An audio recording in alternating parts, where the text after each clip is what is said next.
National party تحصیل دشت کے صدر اور ضلع کونسل کیچ کے رکن حاجی شوکت دشتی نے تربت پریس کلب میں پریس کانفرنس کرتے ہوئے کہا ہے کہ گزشتہ روز پی این پی عوامی کے احتجاجی ریلی کے شرکاء سے پارٹی کارکنوں نے اپنے خطاب میں نیشنل پارٹی کے خلاف نازیبا اور ناشائستہ جملے اور الفاظ استعمال کر کے غیر سیاسی اور غیر مذہبی ہونے کا ثبوت دیا ہے۔ انہوں نے مطالبہ کیا ہے کہ غیر سیاسی اور غیر مذہبی زبان استعمال کرنے والوں کے خلاف بغیر رجسٹرڈ پارٹی پی این پی عوامی کے سربراہ سید احسن شاہ نوٹس لے کر ایسے لوگوں کو پارٹی سے نکال دیں۔ انہوں نے کہا ہے کہ نیشنل پارٹی ایک سیاسی اور جمہوری پارٹی ہے، ہمیشہ سے لوگوں کے حقوق اور ملازمت کی بات کی ہے۔ ڈاکٹر مالک بلوچ نے ہر دور میں لوگوں کو ملازمت فراہم کی ہے اور میرٹ کو ترجیح دی ہے۔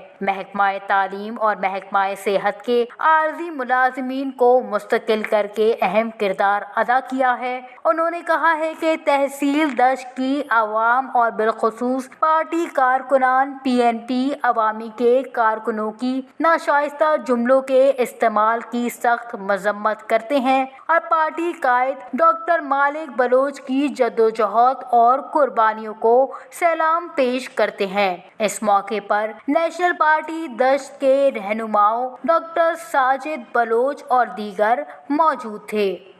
وش نیوز کیچ۔